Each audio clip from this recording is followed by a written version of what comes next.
हरे कृष्णा। आप सब कैसे हैं? मैं बहुत खुश हूँ। तो हम जल्दी से शुरू करते हैं आज की जगन्नाथ यात्रा। तो हम सब एरोप्लेन से उतर चुके हैं और भुवनेश्वर की पावन भूमि पर आ चुके हैं।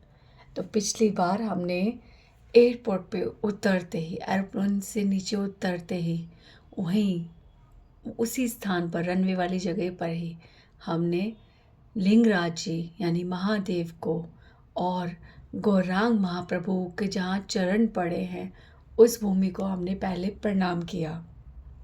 ठीक है, प्रणाम का अर्थ क्या क्या था वो आपने लास्ट टाइम सुना। तो ये जो प्रणाम है ये महादेव को प्रणाम है, ये जो प्रणाम है गुरुदेव को प्रणाम है, ये प्रणाम है जो ये उस परंपरा को प्रणाम है जो श्री भक्ति सिद्धांत सरस्वती ठाकुर जी ने आरंभ किए थे।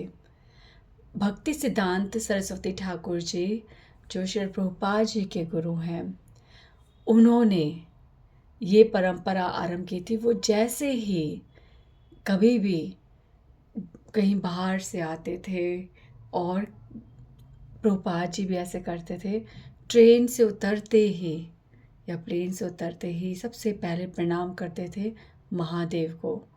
तो हम महादेव के पास तो जाएंगे ही मिलने, उनका उन आशीर्वाद लेने, उन्हें प्रणाम करने के लिए लिंगराज जो भुवनेश्वर का सुप्रसिद्ध मंदिर है जहाँ पे साक्षात महादेव विराजते हैं, तो वहाँ पे तो हम पहुँचेंगे। पर पहुँचने से पहले हमें वहाँ पे उतरते ही प्रणाम करना है। ये भुवनेश्वर जो है ना, ये कोई साधारण स्थान नहीं है। आप चाहे तो इसकी महिमा आप पढ़ सकते हैं ग्रंथों में। भुवनेश्वर बहुत, भगवान शिव जी को यह स्थान दिया है वास करने के लिए। यहाँ साक्षात शिव जी विराजते हैं। और भुवनेश्वर कोई भी धाम में, हमारे सब धाम में आप कहीं भी चले जाओ, हर धाम में आपको शिव जी का एक बहुत प्रसिद्ध मंदिर ज़रूर मिलेगा, क्योंकि शिव जी जो है वो क्षेत्रपाल है। भगवान जहाँ भी वास करते हैं वहाँ पे शिव जी ज़रूर होंगे। भगवान शिव जी जो है भगवान के धाम की रक्षा करते हैं, भगवान के धाम में प्रवेश करने की कृपा प्रदान करते हैं, योग्यता प्रदान करते हैं, वो है महादेव। तो आप जब श्रीनाथ जी नाथ द्वार जाते हो, हाँ, तो वहाँ पर आप एक लिंग जी के दर्शन करते हो।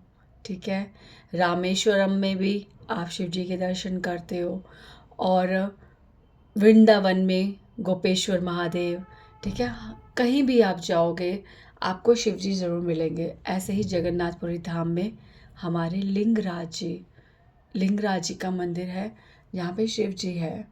और मैं आपको बता दूँ कि अगर आपने चैतन्य चरितामृत बहुत हृदय से पढ़ी है, तो जब भी चैतन्य महाप्रभु किसी भी स्थान पर पहुँचते हैं, यदि वहाँ पर नदी आती है तो सबसे पहले उस नदी में स्नान करते हैं, उस नदी को प्रणाम करते हैं। उसके बाद गौरांग महाप्रभु महादेव के दर्शन करते हैं। और चैतन्य चरितामृत में श्री कृष्णदास कविराज गोस्वामी जी इतना सुंदर, और चैतन्य भागवत में भी वृंदावन दास ठाकुर जी इतना क्लियर बोलते हैं कि गौरांग महाप्रभु शिव जी से मिले, गौरांग महाप्रभु ने शिव जी को देखा। तो वो इस प्रकार से वर्णन करते हैं कि वो वहाँ पे शिव जी साक्षात बैठे हैं और गौरांग महाप्रभु मिल रहे हैं।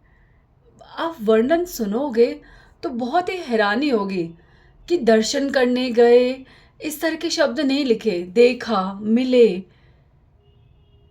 उनसे वहाँ पे पहुँचे, मतलब बहुत ही अलग अलग शब्द हैं। मतलब कि एक फॉर्मेलिटी नहीं, वो देखते हैं, साक्षात देखते हैं। गौरांग महाप्रभु, वो उनके हृदय में तो सदैव शिव जी विराजते हैं, उनको वो इतना प्रेम करते हैं, उन्हें ये जताने की कोई ज़रूरत नहीं है। पर वो ऐसा क्यों कर रहे हैं व्यवहार? क्यों वो किसी भी स्थान पे जाते हैं तो सबसे पहले शिव जी के मंदिर में जाते हैं? क्यों?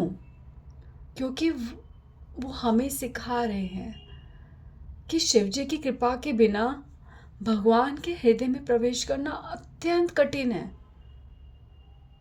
ये बहुत दुर्लभ है। शिव जी जो है हमारे लिए,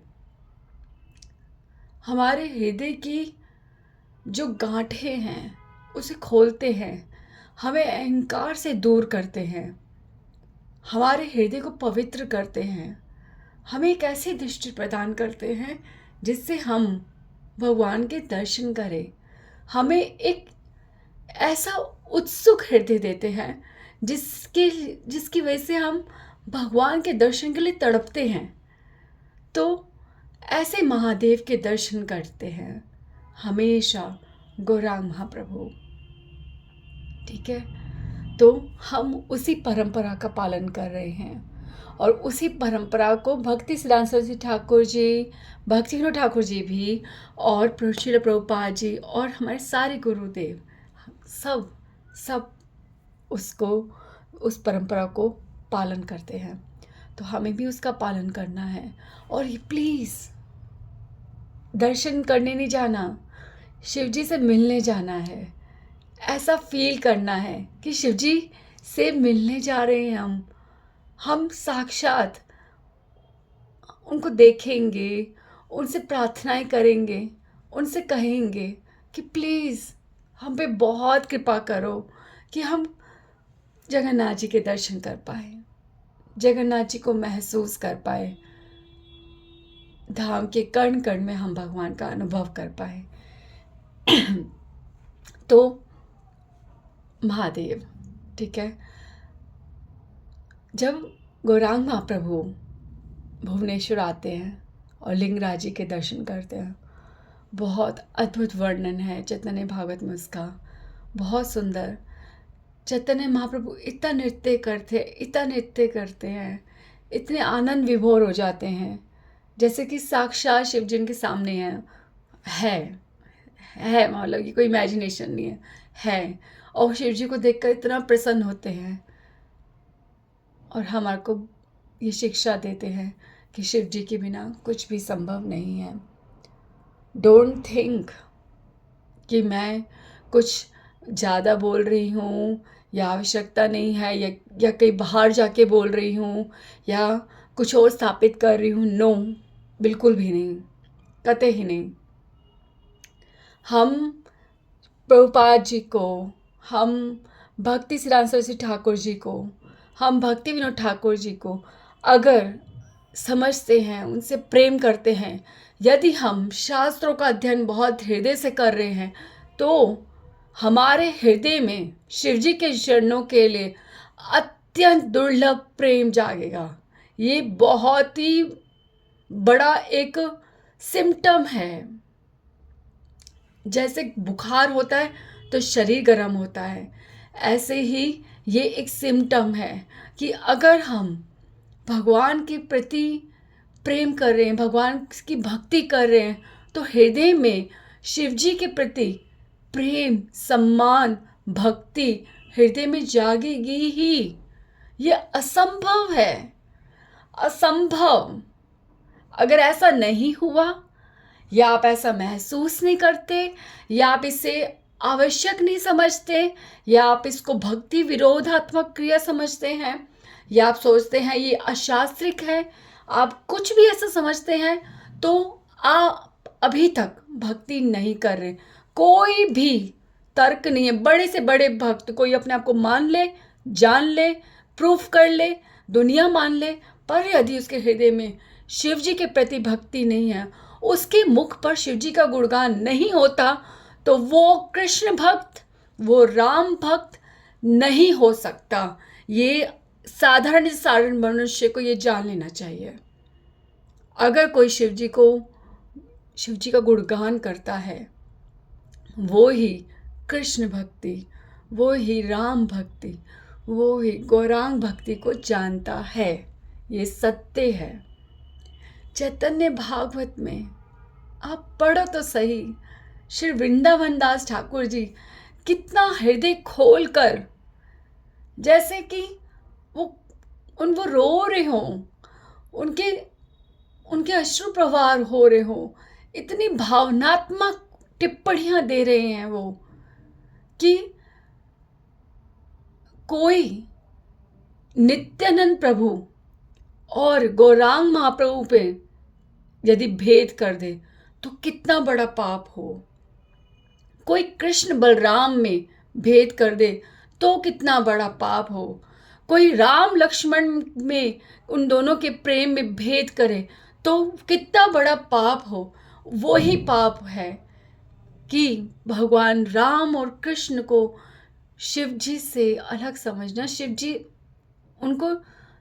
जी को कृष्ण भक्ति राम भक्ति से विलग समझना, ये सोचना कि हम कृष्ण भक्त हैं, हमें शिव जी की प्रार्थना नहीं करनी, आराधना नहीं करनी, उन्हें समझना नहीं है। अरे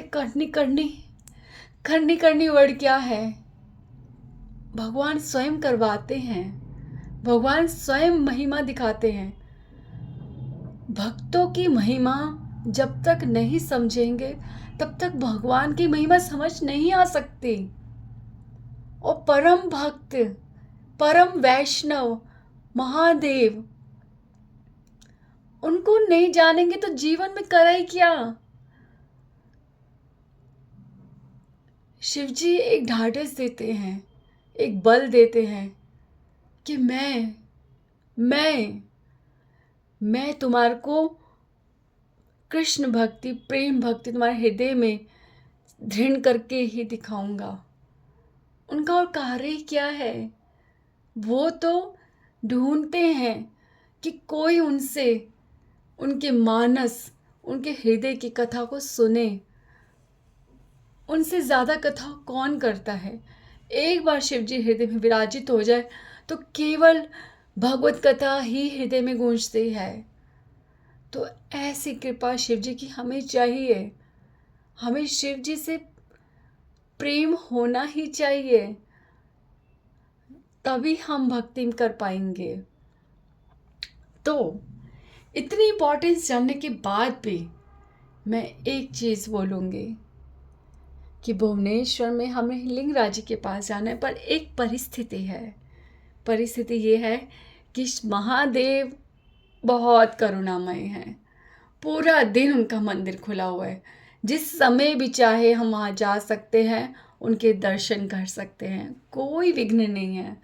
पर एक जो बड़ा विघ्न है वो ये है कि इस्कॉन टेम्पल भुवनेश्वर का अगर वो 1:45 तक बंद हो गया तो उसके बाद हम दर्शन नहीं कर पाएंगे, क्योंकि हमें जगन्नाथपुरी जाना है। इसलिए एयरपोर्ट से जब आप टैक्सी लोगे, ठीक है, आप टैक्सी लोगे, और प्लीज़ मैं आपको बताऊं, देखो दोनों चीज़ें चल रही हैं, क्योंकि मैं आपको यात्रा भी बता रही हूँ और यात्रा के स्थानों की महिमा भी बता रही हूँ, तो बीच बीच में ऐसा रहेगा। आप सुनिए, एयरपोर्ट पे एयरपोर्ट की ही गाड़ी लेनी है। बाहर जो लोकल गाड़ी वाले टैक्सी वाले, उनसे प्लीज़ मत लो, क्योंकि मेरे साथ एक बार हो चुका है कि हमने जो होटल है उनको बोला कि आप हमारी टैक्सी करा दीजिए, उन्होंने टैक्सी करा दी, और जिससे टैक्सी कराई वो ड्रंकार्ड था, ठीक है, उसने बहुत पी हुई थी, और हमारा बहुत मेजर एक्सीडेंट होते होते बचा, भगवान ने रक्षा करी। और वो बहुत ही मतलब ऑफेंस भी कर रहा था, मतलब उसका बिहेवियर भी बिल्कुल अच्छा नहीं था, और हम बीच में उतर भी नहीं सकते थे, तो हम ही जानते हैं हम एयरपोर्ट कैसे पहुँचे थे। इसलिए प्लीज़ एयरपोर्ट की गाड़ी ही करनी चाहिए, क्योंकि वो उसके ज़िम्मेदार हैं, ठीक है। तो एयरपोर्ट से गाड़ी बुक करो, जाते वक्त भी और आते वक्त भी, और अपना उनका अमाउंट फ़िक्स होता है, ठीक है। तो आप उनको पहले ही बता दो कि हम पहले इस्कॉन जाएंगे, उसके बाद लिंगराज जी जाएंगे, और उसके बाद, ठीक है, अगर आपकी इच्छा हो तो साक्षी गोपाल जी का मंदिर भी आता है और कोणार्क टेम्पल भी आता है। बट मैं आपको बता दूं, जब आप जगन्नाथ जी की महिमा जान जाओगे, जगन्नाथ जी से आपको प्रेम हो जाएगा, और जगन्नाथ पुरी से जब आओगे वापस तो आपको बहुत दुख होगा कि दिन कितने कम होते हैं, समय कितनी जल्दी बीतता है, क्योंकि एक एक मंदिर में जाने में मुश्किल से कम कह रही 2-3 घंटे आराम से लग जाते हैं। तो इसलिए ना आप ना जब बहुत ज़्यादा फ्रीक्वेंट जाने लग जाओ या आपका प्रोग्राम बनता ही रहता हो तो आप बहुत चीज़ें डालो अपने प्रोग्राम में। अदरवाइज़ जो अभी मैं बता रही हूँ ना वो घूमो, वहाँ पे जाओ, क्योंकि हमारे को ना जगन्नाथपुरी में आना तभी होगा जब हम जगन्नाथ जी की महिमा जान जाएंगे। जब उनसे प्रेम हो जाएगा ना तो ना आप अपने हृदय को और ना प्रारब्ध को जो घूम घूम के आपको बाबा जगन्नाथपुरी लाएंगे, वो प्रेम उन सबको आप नहीं रोक पाओगे। तो वो तभी संभव हो पाएगा जब आपको जगन्नाथ जी की महिमा समझ आएगी, उनसे प्रेम होगा। एक बार जगन्नाथ जी से प्रेम हो जाएगा ना तो जगन्नाथ जी ही आपको स्वयं बाबा बुलाएंगे। इसलिए आरंभ में जो इम्पॉर्टेंट चीज़ें हैं उन्हें विज़िट करो, उन्हें बहुत अच्छे से समझो। किसी भी स्थान की महिमा जाने बिना उस स्थान से प्रेम नहीं हो सकता, और प्रेम हो जाएगा तो महिमा अपने आप हृदय में भी उजागर होगी और सामने से तथ्य बनकर भी आएगी, शास्त्रिक रूप से आएगी। ठीक है, तो उन सबका वेलकम करने के लिए हमें धीरज धरकर बहुत ही सहनशीलता के साथ हर स्थान पर बैठना है और उस स्थान को महसूस करना है। ठीक है, तो हम जाएंगे पहले इस्कॉन टेम्पल, क्योंकि वहाँ पर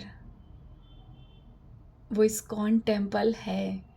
प्रभुपाद जी ने उसको नाम दिया है द क्राइंग स्कूल, जहाँ पर हम भगवान के लिए रोना सीखते हैं, जहाँ पर श्री गौर गोविंद स्वामी महाराज जी हैं,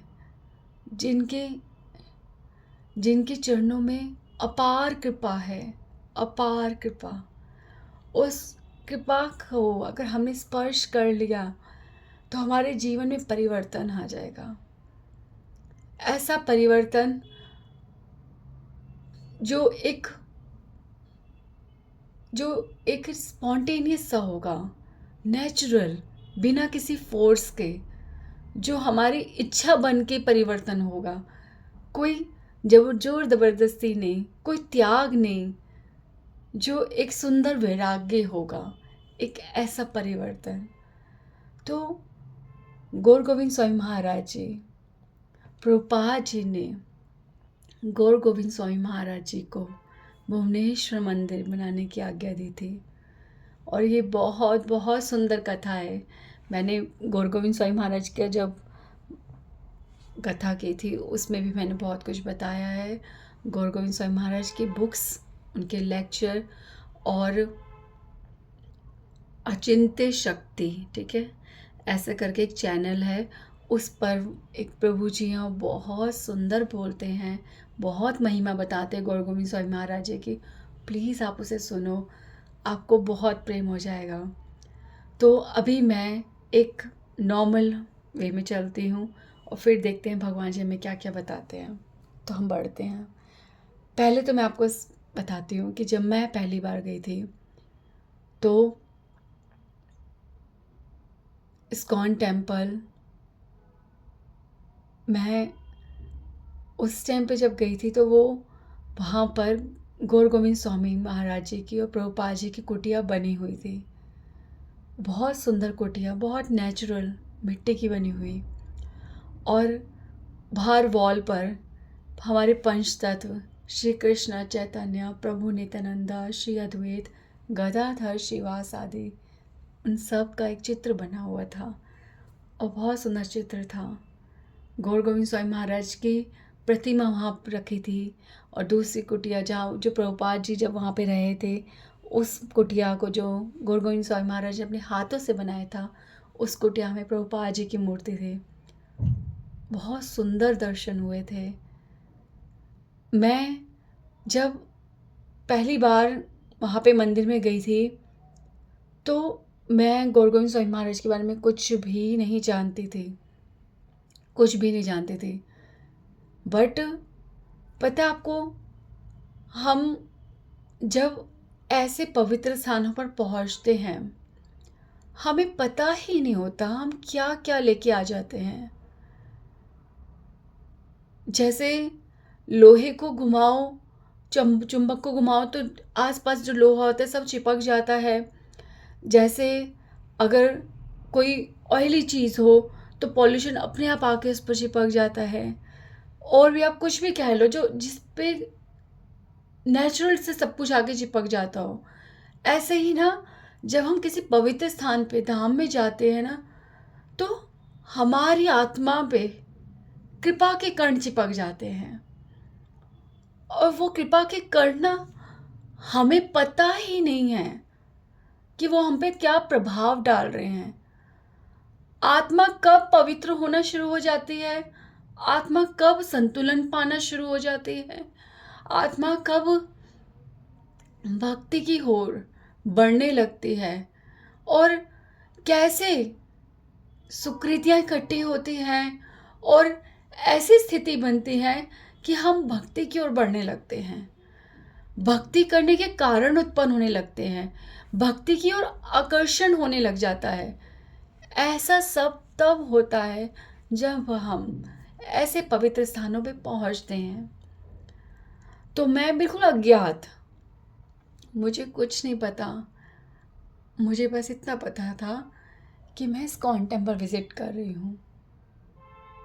नॉर्मली जैसे कहीं भी जाना है तो इस्कॉन जाना है, तो इस्कॉन जा रहे हैं, डेट्स इट। पर पता ही नहीं था कि मैं किस स्थान का दर्शन कर रही हूँ। द सो कॉल्ड सरकार, हमारी गवर्नमेंट, जिसने आज उस कुटिया को, उस पवित्र स्थान को हटा दिया। और अभी वहाँ पे कुछ भी नहीं है। ये कह के कि कंस्ट्रक्शन साइड है, ये रोड साइड में आ रहा है, ये बाहर है, और वो कुटिया तोड़ दी गई और उस कुटिया की मिट्टी को अंदर स्थापित किया गया है। गौर गोविंद स्वामी महाराज जी की समाधि, पुष्प समाधि वहाँ पे अंदर स्थापित की गई है। और वो स्थान अभी भी वैसे का वैसा है। वहाँ पर तुलसी जी रखी हुई हैं अब, और मार्बल का है ऐसा एक मतलब पिरामिड सा बना दिया है। इस तरह से जो है वहाँ पर कुछ भी नहीं, अब गवर्नमेंट ने हटा दिया है। पर आप अभी भी वहाँ जाओगे, वहाँ पे ना बैठ जाना और कुछ ऐसा करना कि वहाँ की जो उस भूमि की जो टच है ना, आपके गालों पर, आपके माथे पर, आपके हृदय में स्पर्श करे। बिल्कुल मत संकोच करना कि वहाँ पे कुछ मिट्टी है या मुझे यहाँ बैठना नहीं चाहिए या ऑकवर्ड है। प्लीज़, वहाँ पर गौर गोविंद स्वामी महाराज रहे हैं, वहाँ पर प्रभुपाद जी रहे हैं। उसकी उस स्थान के एक एक कण कण में दिव्यता है, एक कंपन है, एक अनुभव है, प्रेम है, भक्ति है। तो बिना संकोच के आपको वो सब अनुभव करना है। तो मैं लकी थी कि मैंने वो स्थान का दर्शन करा जो अब नहीं है, और वो बहुत सुंदर था, बहुत सुंदर। बहुत धूप थी जब मैं पहली बार गई थी, बहुत गर्मी हो रही थी, पर उस स्थान पर जाकर बहुत ही शीतलता, बहुत शीतलता। पता है, मैं प्रभुपाद जी को प्रणाम करा मैंने। उसके बाद साइड में मैंने गौर गोविंद स्वामी महाराज जी की जब कुटिया देखी, उनकी प्रतिमा देखी, तो बस ये सोच के प्रणाम किया, हाँ प्रतिमा बनी है तो पूजनी है। पर मैं सीरियसली मैं नहीं जानती थी, और मैं इतना भी उस टाइम मतलब एकदम बहुत कोई मतलब भक्त इतनी खास नहीं थी कि मैं बहुत कुछ जानती होती, तो मैंने प्रणाम बस करा। पर वहाँ पे गौर गोविंद महाराज तो साक्षात है ना, इसलिए मैंने तो उन्हें नहीं देखा, पर उन्होंने अवश्य मुझे देखा। उस समय से जो मेरे पे कृपा हुई और उसके बाद जो जो हुआ, तो मैं जानती हूँ, मैं उस चीज़ को महसूस कर सकती हूँ कि हम सब कितने अननोइंगली अज्ञात होकर किस स्थान पे पहुंच जाते हैं, क्या क्या कर रहे होते हैं, और पता ही नहीं होता कि अब उस सब का रिजल्ट क्या होने वाला है, हमारे जीवन में कितने शुभ होने वाला है, हमारे जीवन की सुंदर दिशा और दशा दोनों होने वाली है। तो वो सब होने के बाद आज की स्थिति में मैं कह सकती हूँ कि वो सब अनजाने में क्या क्या हो रहा था।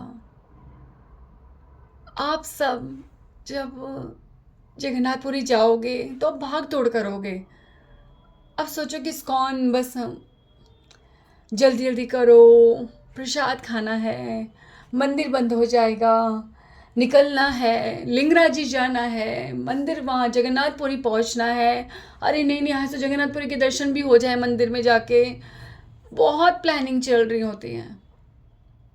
पर ये नहीं सोचते कि अभी हम कहाँ खड़े हैं। कभी कभी हम टाल देते हैं, नहीं चलो हो गए दर्शन, या फिर चलो जल्दी करो। ये बड़ा मुश्किल है, बहुत मुश्किल है।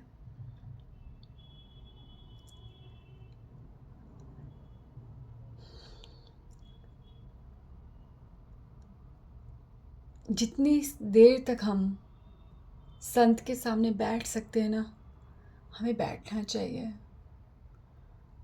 क्योंकि ना जब संत देने पे आता है ना, तो वो रुकता नहीं है, वो सब कुछ दे सकता है, अनलिमिटेड दुर्लभ चीज़ भी हमें दे सकते हो। पर कुछ भी चीज़ लेने के लिए समय चाहिए होता है, पर हम समय ही नहीं देते। हमारी एक सस्ती सी कीमत है समय, और वो अपार कृपा दे सकते हैं, पर हम एक सस्ती सी कीमत समय ही नहीं चुका पाते, तो कैसे दे। बैठना तो पड़ेगा ना। एक साधारण सा हवन यज्ञ जब घर में कराते हैं तो भी बैठते हैं, समय निकालते हैं, समय तो लगता है ना हवन होने में। तो वहाँ पर एक संत के सामने, संत की प्रतिमा को आप प्रतिमा समझ रहे हो, अरे वो प्रतिमा नहीं है, वो एग्जैक्टली वही बैठे हुए हैं। तो वहाँ पे जब बैठेंगे नहीं तो महिमा वहाँ पे महसूस कैसे करेंगे। इतना कुछ है ना वहाँ पर, इतना कुछ है। कैसे गुरु गोविंद स्वामी महाराज जी ने बनाया है मंदिर। स्वयं शिव जी ने प्रभुपाद जी को स्वप्न में आके कहा था कि वो गौर गोविंद स्वामी महाराज के मुख से भागवत कथा सुनना चाहते हैं। और ये स्वप्न जो था, ये कोई साधारण स्वप्न नहीं था। आप लोग कहोगे कि क्या बात कर रहे हैं, बिल्कुल एग्जैक्टली नेक्स्ट डे ही, जब जैसे ही प्रभुपाद जी ने स्वीकार किया, हाँ प्रभुपाद जी को शिव जी बहुत बार स्वप्न में कहते थे कि इस्कॉन यहाँ पर स्थापित करो जगन्नाथपुरी में, भुवनेश्वर में। पर प्रभुपाद जी मान में है, भक्त को हर अधिकार होता है। तो प्रभुपाद जी थोड़ा सा भगवान से क्रोध में होते हैं, जगन्नाथ जी से। क्योंकि जब Prabhupada ji first time India आए थे फॉरेनर डिवोटीज़ को अपने साथ लेकर, तो उन्होंने यही कहा था कि मैं जगन्नाथ जी के दर्शन कराऊंगा। और जब वो जगन्नाथ मंदिर में प्रवेश के लिए जाते हैं तो उनको रोक दिया जाता है। तब प्रभुपाद जी ने सारे जो वहाँ जगन्नाथ जी के ऑर्गेनाइजेशन, मंदिर की अथॉरिटी, उनको बोला, पर वो कोई नहीं समझे, कोई भी नहीं माना। और प्रभुपाद जी ने इसलिए ये मुँह क्रोध में आके बोल दिया था कि यहाँ पे इस्कॉन नहीं बनेगा, मैं यहाँ इस्कॉन नहीं करूँगा, ना मैं खुद दर्शन करूँगा, ना मैं आऊँगा अब कभी। और शिव जी बहुत बहुत बार स्वप्न में आके प्रभुपाद जी को बोलते थे कि मंदिर की स्थापना यहाँ पे करो करो करो। तो जब शिव जी ने एक बार बोला और प्रभुपाद जी ने हाँ करा। क्यों हाँ करा? क्योंकि अब उनके पास एक ऐसा भक्त था, एक ऐसा शिष्य था जो ऐसा जगन्नाथ मंदिर बना सकता था जहाँ पर कोई भी बिना संकोच के, बिना किसी रुकावट के जगन्नाथ जी, साक्षात जगन्नाथ जी के दर्शन कर सके। ऐसे मंदिर की स्थापना सिर्फ गौर गोविंद स्वामी महाराज कर सकते थे। ऐसा जानते हुए प्रभुपाद जी ने शिव जी को स्वीकृति दी, हाँ मैं बनाऊंगा, मैं आपकी आज्ञा का पालन करूंगा। और तुरंत नेक्स्ट डे प्रभुपाद जी कलकत्ता में थे, मायापुर में, और एक उड़ीसा के जो एक बहुत ही वेल रेपुटेटेड एक दंपति थे जो प्रभुपाद जी से कलकत्ता में मिले थे, और उन्होंने इतनी बड़ी लैंड प्रभुपाद जी को उसी टाइम साइन करके दे दी कि आप यहाँ पर मंदिर की स्थापना कीजिए। अब बोलो, क्या ये एक साधारण स्वप्न था? ये साधारण स्वप्न नहीं था, ये स्वप्न बिल्कुल साक्षात था। और सोचो, आप सोचो ज़रा, आपसे कोई पैसे मांगे, उस टाइम तो पैसे की बहुत कीमत होती थी। आप बताओ कि आज के टाइम आप तुरंत पैसा दे सकते हो? तुरंत कह सकते हो हाँ मेरा घर ले लो, बना लो कुछ, अरे मेरी वो प्रॉपर्टी पड़ी हुई है वहाँ पे, मैं नहीं रहता तो कब से पड़ी हुई है, आप यूज़ कर लो, बोल सकते हो? बोल सकते हो? उन्होंने इतनी बड़ी लैंड दे दी। जाके देखो, देखो जगन्नाथ प्रभुपाद जी ने जो इस्कॉन टेम्पल इस भुवनेश्वर में बनवाया कितना बड़ा है, इतनी बड़ी लैंड दे दी, इतनी बड़ी लैंड। हाँ, और गौर गोविंद स्वामी महाराज ने हामी भरी, हाँ हाँ श्री प्रभुपाद जी, मैं यहाँ इस्कॉन बनाऊंगा, मैं आपको वापस उड़ीसा में लेकर आऊँगा। ये शब्द थे कि गौर गोविंद स्वामी महाराज जी जानते हैं कि जगन्नाथ जी से रुष्ट हैं प्रभुपाद जी, और उन्होंने ठान लिया था कि वो प्रभुपाद जी को वापस उड़ीसा लेकर आएंगे, मंदिर बनाएंगे, और ऐसा मंदिर बनाएंगे जहाँ पे सभी फॉरेन डिवोटीज जगन्नाथ जी, बलदेव जी और सुभद्रा जी के दर्शन कर पाए। वो जो वहाँ पे जगन्नाथ, बलदेव, सुभद्रा, कृष्ण, बलराम, गौर निताई और उनके जो छोटे छोटे विग्रह हैं, हाँ, वो सब जो अर्चा विग्रह हैं, प्रत्येक प्रत्येक विग्रह वहाँ पे साक्षात है, साक्षात स्वयं कृष्ण बलराम जी ने वो मंदिर बनाया है। अरे बहुत महिमा है, बहुत महिमा। गौर गोविंद स्वामी महाराज जी कंस्ट्रक्शन नहीं देखते थे, वो सिर्फ वो कथा करते थे, भागवतम की अनलिमिटेड कथा, जब तक कि टॉपिक पूरा ना हो जाए, भले कितने घंटे लग जाए, 3 घंटे, 4 घंटे, 2 घंटे, कितने भी घंटे लगे, पर जब तक पूरा टॉपिक नहीं हो जाएगा ना वो हिलेंगे ना कोई भक्त हिलता है, सब सुनते हैं कथा। और वो प्रभुपाद जी की ग्रंथों का अनुवाद करते हैं उड़िया भाषा में, ठीक है। पूरे दिन वो सेवा में लगे हुए हैं, प्रचार में लगे हुए हैं, बुक डिस्ट्रीब्यूशन, कीर्तन, कथाएं सब में लगे हुए हैं। अब बताओ वो कंस्ट्रक्शन कैसे देखेंगे? तो एक भक्त उनसे बोलता है कि महाराज ऐसे ही यहाँ पे ऐसे टूटी रह गई है या तो गुरु गोविंद स्वामी महाराज जी कहते हैं कोई चिंता मत करो, प्रतिदिन सायंकाल को कृष्ण बलराम आते हैं और खुद देखते हैं क्या रह गया, क्या उनकी दृष्टि पड़ते ही अगर कुछ कमी रह जाती वो पूरी हो जाती है, तो तुम चिंता मत करो। बोलो, कृष्ण बलराम साक्षात। पता है अब ये सब ना संदेह करके रख क्या लोगे? संदेह करके मिल क्या जाएगा? कुछ खोएगा भी नहीं, कुछ मिलेगा भी नहीं। पर विश्वास करके क्या क्या मिल जाएगा ना, वो अनलिमिटेड है। तो ये सब ना विश्वास नहीं होगा। पर जब जाओगे ना और वहाँ पर उस स्थान की मिट्टी को अपनी आत्मा पे चिपका लोगे ना, उसके पाकण को, उस मिट्टी के कण को, तब वो आरंभ हो जाएगा। विश्वास करने की प्रक्रिया वो आरंभ हो जाएगी हमारे अंदर। तो गौर गोविंद स्वामी महाराज, वो मंदिर आप ना जब जाओगे ना, तो उससे पहले ना गौर गोविंद स्वामी महाराज के बारे में कुछ सुनियो, ठीक है? अचिंत्य शक्ति जो मैंने बोला वो चैनल, और वो सुनना, और वो गौर गोविंद स्वामी महाराज का लेक्चर सुनना। कैसे गौर गोविंद स्वामी महाराज जी जब मंदिर से नीचे अपनी कुटिया की तरफ जाते थे तो एक एक सीढ़ी धीरे धीरे उतरते थे। चारों तरफ से उनको भक्त घेर के रखते हैं कि वो उतरते उतरते भी जो बात कर रहे हैं, उनका एक एक शब्द कितना कीमती है सुनना। सोचो, वो भक्त जो अंदर बैठ के इतनी कथा, इतनी लंबी कथा, उबते नहीं थे, वो थकते नहीं थे। जब तक गौर गोविंद स्वामी महाराज जी अपनी कुटिया के अंदर प्रवेश ना कर ले, गेट ना बंद कर ले, तब तक भक्त उनको छोड़ते नहीं थे कि कब क्या बोल देंगे वो। उनके जो मुख से निकल रहा है वो हमसे छूट ना जाए, वो बहुत कीमती है। वो उनके मुख से सिर्फ दिव्य ही निकलता है और हम उस दिव्य रस को नहीं छोड़ सकते। उन मधुमक्खी की तरह चिपके रहते थे सारे गौर गोविंद स्वामी महाराज से, रस का पान करते रहते थे।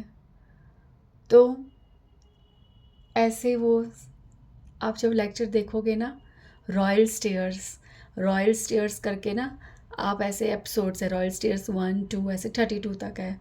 तो गौर गोविंद ऐसे लिखना है episode, royal stairs episode 1 of Shrila Gaur Govind Swami Maharaj, तो यूट्यूब पे आ जाएगा।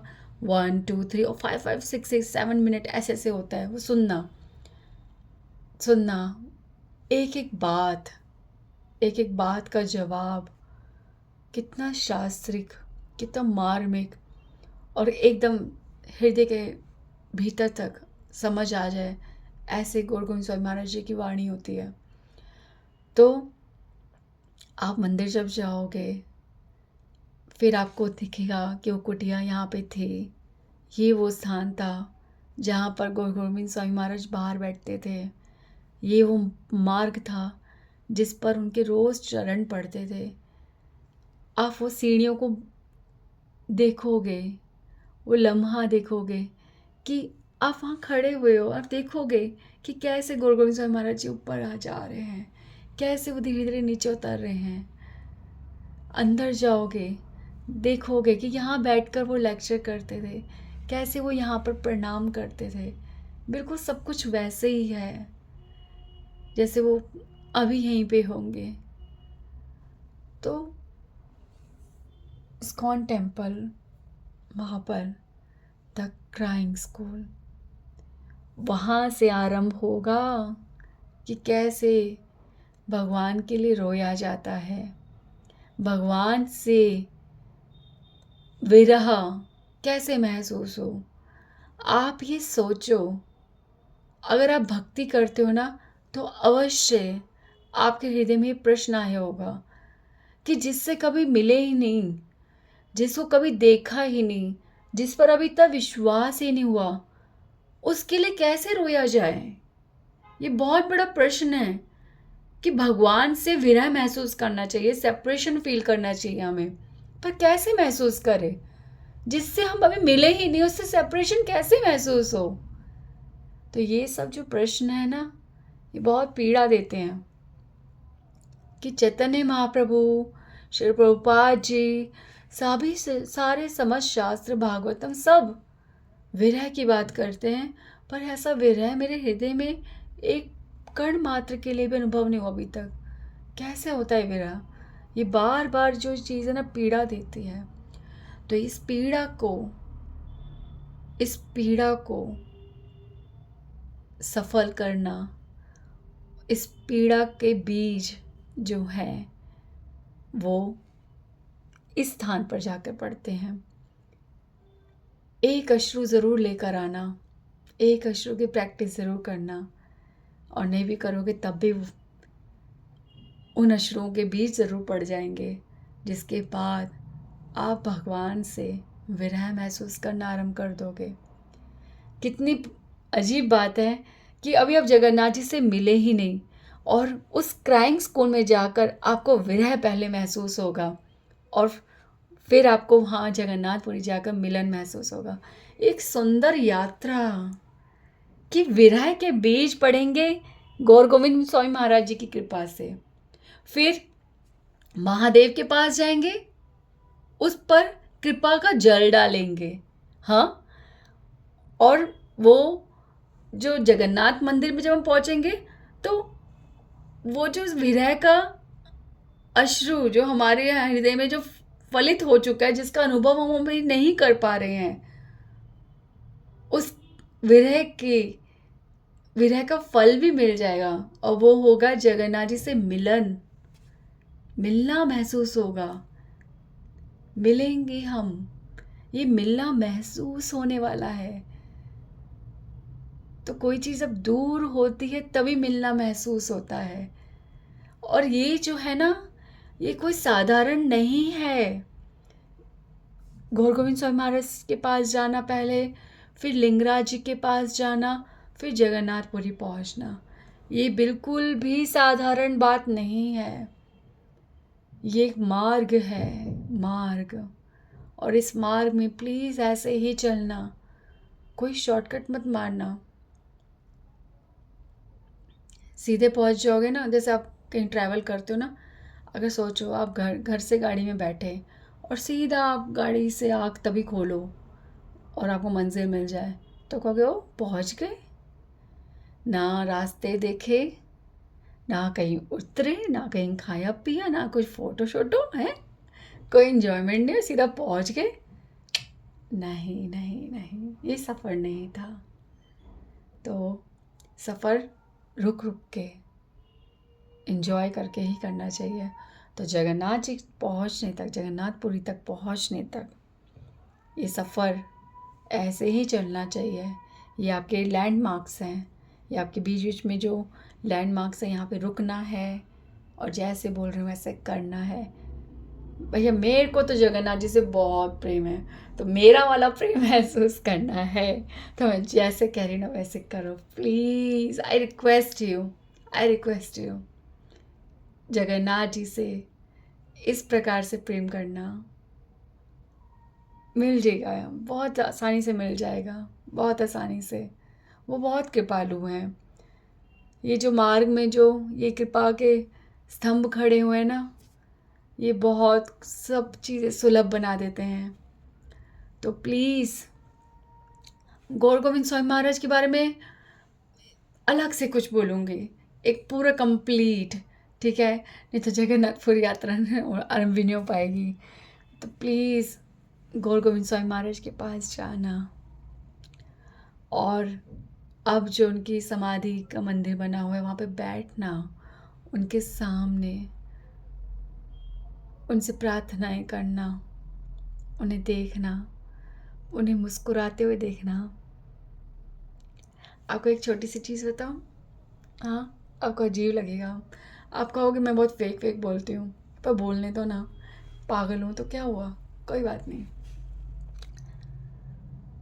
गुरु गोविंद स्वामी महाराज जी का ना मंदिर बन रहा था, तो वो जहाँ उनकी समाधि बननी थी, तो उस टाइम पे जब मैं मतलब लगभग 11वीं 12वीं बारी गई होंगी, तब मैं वहाँ दर्शन कर रही थी और मैं बाहर बैठी हुई थी, और वहाँ पे कोई भी नहीं था, और कर्टेन हो रखा था, और एक पंडित जी पीछे होंगे मुझे नहीं पता था, तो वो वहाँ पे बिल्कुल रात को उनका सोने का तैयारी कर रहे थे, उनको शयन कराने की।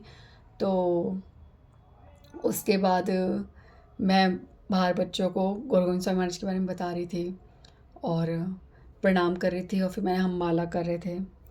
फिर जब पर्दा हटा तो उन्होंने मुझे बोला, पंडित जी ने, प्रभु जी ने, कि सडनली, अचानक से, और ये जो बात है ना, मेरे मेरे प्राण है। मेरे जीवन में ना कुछ चीज़ें बहुत प्राण हैं। जब भी मुझे ऐसा लगता है ना, बार बार कभी बहुत ज़्यादा ग्लानि आ जाती है कि मैं भक्त नहीं हूँ, मैं पापी हूँ, मुझसे कुछ नहीं हो रहा, ये है वो है, भगवान मेरे साथ नहीं है, ऐसी चीज़ें होती हैं। तो ये जो छोटी छोटी कुछ चीज़ें, घटनाएं हैं जो मुझे याद आती है, तो मुझे याद आता है कि भगवान ने प्रूफ करा है कि वो मेरे साथ हैं। तो मैं बिल्कुल सब डाउट्स क्लियर कर लेती हूँ, मेरे सब राहत मिल जाती है मुझे। एक आग लगी होती है ना, उस पर शीतलता, क्या जल पड़ जाता है, सब सही हो जाता है। तो वो पंडित जी ने, प्रभु जी ने मुझे बोला कि आप गौर गोविंद स्वामी महाराज की लाडली हो। और मैं सही बता रही हूँ, ये बहुत ही मेरे लिए बहुत रेयर बात थी। क्योंकि इस्कॉन में अगर आप डिवोटी हो तो वहाँ पर पहली बात तो प्रभु जी जो होते हैं वो बात ही नहीं करते हैं, और बात करते तो इतने इस तरह के वर्ड्स, मतलब हम इस्कॉन डी लैंग्वेज में इस तरह से नहीं यूज़ होते, पर उन्हें इतना स्पॉन्टेनियस बोला और मुझे बहुत ही कृपा हुई कि आप गुरु गोविंद स्वामी महाराज की लाडली हो। फिर उसके बाद उन्होंने मुझे गौर गोविंद स्वामी महाराज की पुष्पमाला पहनाई, और गौर गोविंद महाराज जी को छेना बहुत पसंद है, छेना, हाँ, और भी विदाउट शुगर छेना। उन्होंने मुझे इतना सारा गौर गोविंद स्वामी महाराज जी को जो भोग लगा था वो छेना मुझे दिया। गौर गोविंद स्वामी महाराज ने जो दूध पिया था, वो गरम गरम दूध, वो मुझे दिया। और भी प्रसाद ऑफ़र कर रहे थे, पर मुझे एयरपोर्ट जाना था, उन्होंने हाथ जोड़ा, मैं कहा बस मैं इतना ही। और हमने वो कैसे खाया, फिर इतना सारा था, दूध पिया। और पहली बात तो कि देखो, ऐसे प्रसाद ना, ये बहुत ही रेयर प्रसाद होता है, एक तरह से राजभोग तरह का होता है, तो ये मिलता नहीं है नॉर्मली किसी को। तो ये भी मेरे लिए बहुत बड़ी बात थी। पता है क्या है, कभी कभी ना आप किसी को ना, जब आप किसी को कुछ देने का सोचते ही नहीं हो और बाद में संकोच करते हो कि बहुत दे दिया, पर उस टाइम दे चुके होते हो, क्यों? क्योंकि आपके अंदर एक प्रेरणा आती है, आप सोचते ही नहीं हो, क्योंकि उस व्यक्ति तक वो पहुंचना होता है। भगवान आपके अंदर ऐसा फोर्स, ऐसी प्रेरणा दे देते हैं कि आप सोचे बिना दे देते हो। बाद में आप जब बोलते हैं अरे मैंने इतना क्यों कर दिया, पर उस टाइम आप कर देते हो, तो वो प्रेरणा होती है। तो वैसे ही उस टाइम वो पंडित जी मुझे क्यों दे रहे हैं, सब जो ब्रह्मचारी होते हैं उन सबके लिए बहुत बड़ी चीज़ है प्रसाद, ये सब वो खाते हैं, उनको डिपेंड है, वो वहाँ पे रहते हैं, तो ये सब उनके लिए आवश्यक है। पर उन्होंने मुझे इसलिए दिया ना, क्योंकि वो प्रेरणा थी उनके अंदर। तो ये सब मैं स्वीकार कर रही थी, ये जानकर कि ये गुरु गोविंद स्वामी महाराज की कृपा है। और ये ऐसा क्यों हुआ, क्योंकि ना मैं थोड़ी सी लीनियंट हूँ, वो तो आपको मेरे बिहेवियर से पता ही चल जाता होगा। तो मैं बहुत गिल्ट में रहती हूँ कि गौर गोविंद स्वामी महाराज बहुत स्ट्रिक्ट है, बहुत बहुत बहुत स्ट्रिक्ट, तो वो तो मेरी ओर देखते भी नहीं होंगे। ऐसा गिल्ट ना बार बार मेरे हृदय में आता है। तो इसलिए उन्होंने ऐसी कृपा करी। तो ये मेरे लिए बहुत बहुत स्पेशल था। तो प्लीज़ प्लीज़ प्लीज़, जैसे कह रही हूँ ऐसे फॉलो करना, ठीक है? ओके। तो आज के लिए सॉरी, मेरा थोड़ा गला भी ख़राब है, ठीक है, सर्दियाँ चल रही है ना, इसलिए। हरे कृष्णा कृष्णा कृष्णा हरे हरे, हरे राम राम राम हरे हरे, श्री राधे श्री राधे।